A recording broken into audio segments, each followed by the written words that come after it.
So does Kirby Smart bully the other SEC coaches? That was a question that Chris Doering asked, former Gator and SEC network commentator, asked during media days, and he was talking about during meetings and all that. And when you look around the league, well, Nick's gone, and that's going to matter. I mean, uh, the person with the biggest voice right now is Kirby. I think Brian Kelly has a lot to his voice has got to matter because of the success he's had just everywhere. And when he was in smaller college football up in Michigan, obviously Notre Dame, his success at Cincinnati, and to some degree already his success at LSU. Although you know I think they're wanting more success than Brian Kelly's led them to so far. Although they won the division in 22, they've had a Heisman Trophy winner. They're scoring points like crazy. Just can't stop anybody. So I think does Kirby bully? Yeah, I've seen that in person. That can be his style if he has to do that. Are these other coaches? Two of the guys that are in the league worked for him in Shane Beamer and Sam Pittman. Now, look, Sam Pittman is not going to be bullied, just as an individual. So that's not happening. But I think what Chris is trying to say is when you look around the league, if you're picking alpha dogs, Kirby would be, I would imagine, where you'd start. We're gonna see where Steve Sarkisian and Brent Venables fit into this. But the your ability to stick your chest out real fast and high and far is determinative on if you're winning or not. And this decade, Georgia's lost, 4 games. So, I mean, Texas and Oklahoma, losing 3 games in the last couple of years wouldn't have been out of the question at all. And that was in the Big 12.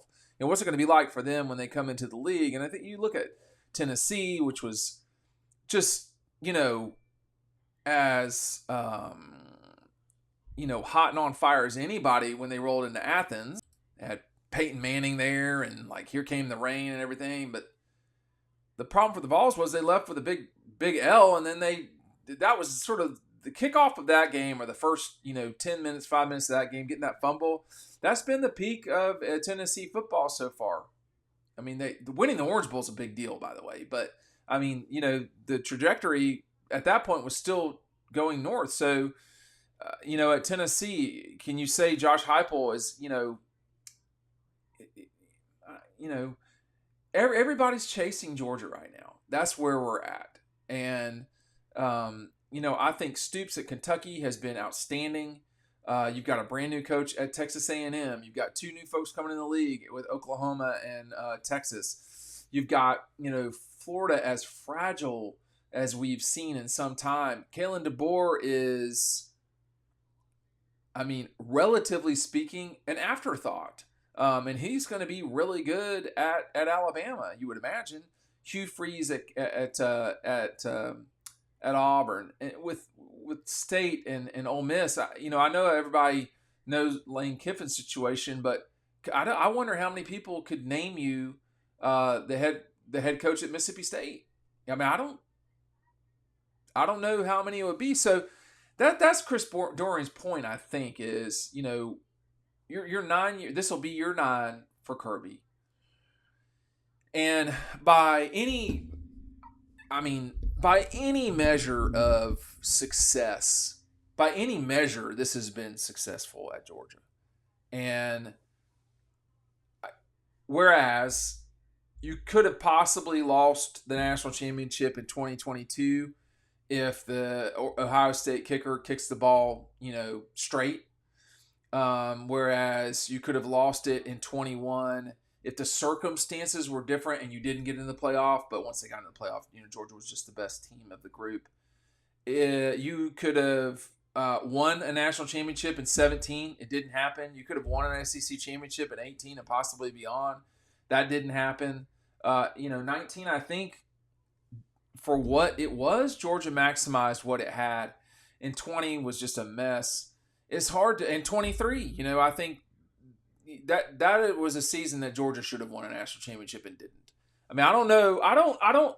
There's not been a lot of missed chances. There's been moments where Georgia's not won the biggest game they've played.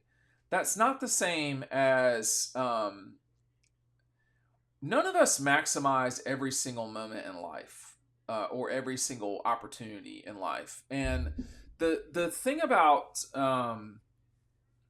Georgia under Kirby has been the consistency that they've had. It has been noticeable. You don't, whereas Georgia's lost to every team in the East except Kentucky, and the East doesn't exist anymore, and Missouri. They don't just have winning records against everybody else. They have noticeably. I mean, this is year 8 for Georgia. I mean, they're 6-2 against the Gators, and some of those were nasty beatings. In the 2 losses, Georgia was just not the better team. Okay, in the 6 wins, they were always the better team, and sometimes they really smashed Florida's face or the nose of the snout of the Gator. When the Tennessee hadn't beaten Georgia since Kirby's first season. In a way, I'm trying to think. I don't think Tennessee's been close to beating Georgia since that last season. I mean, in 18 was, Jeremy Pruitt was the head coach, and Tennessee was just, I mean, it wasn't great. And then 19 was a total beating. 20 was a blowout. 21 was a blowout. 22 was a solid win for Georgia. 23 was a blowout. I mean, they have dominated Tennessee. Auburn, they have dominated Auburn. They've lost once to Auburn, which was 17. There's never been a year that he's not beaten Auburn. Think about that. So the record against Tech, Auburn, and the Gators, which is Georgia's 3 rivals, is massively lopsided. I mean, he's lost once to Auburn, once to Tech, and then twice to the Gators. All the other games, he's sitting at like 20-3 or something like that against Georgia's rivals. So to say is he bullying other guys in the room? I don't know. I wouldn't. I think the thing about Kirby, when you see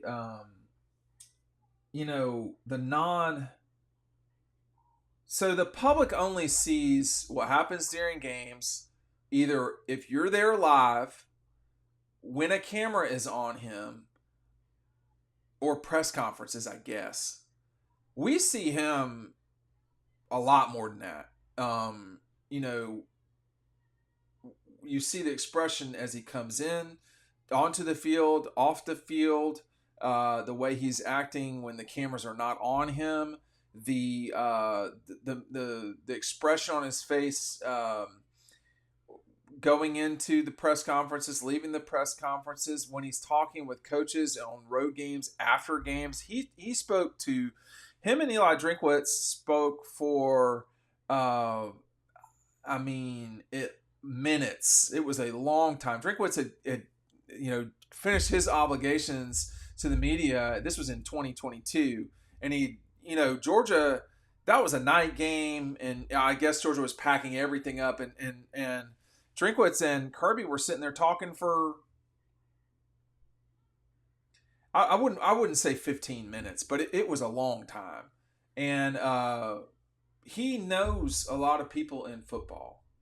And Georgia benefits from the fact that Kirby went to school at Georgia. That's one of the biggest things to remember out of all this. The thing that Georgia benefits from the most is that he went to school there. Just the same way with Spurrier and the Gators, okay? Georgia's churned out some coaches in the last however long, and there will be more. But he I think he certainly wants to be the leader of the pack. I don't think there's any doubt about that. But when you see him at Pro Day or just around, football is a really important thing to him in a way that it was not to Mark Richt. And I don't mean that in an insulting way. I mean, other things were more important to Jim Donnan and Mark Richt and Vince, Ray. Football is the most important thing, and so far as I can tell, and in my discussion with people and that work at Georgia who played for Kirby, all these things, it is the most important thing to him that I can tell. Like there's, he clearly his children matter a lot to him, but I think that's the case with all parents. But he's about football, and he's about football more than anybody I've ever met. I just don't. Maybe Saban. Spurrier wasn't like this. And I don't mean that bad. Steve Spurrier was the best game day coach that I can recall. And if you don't think he was, go back and watch Carolina, Alabama in 2010, and Carolina whipped their ass, and it just was, a full blown beating. Steve Spurrier was outstanding at that, but the Steve Spurrier of 2010 was dealing with what was the league was changing, and the thing was happening. It was happening to Mark Richt too, and Spurrier got out in 15, excuse me, and Mark was right after him. Those guys were not going to sit around and recruit every second of the day. Exaggeration. Every single day. Kirby will and does, and I think that's the difference. And so that's why you see of the losses that Kirby Smart has on his record, if I'm not mistaken, there's one person in college football that is still coaching that's beaten Kirby Smart. That person is Hugh Freeze. That's it. Think about that.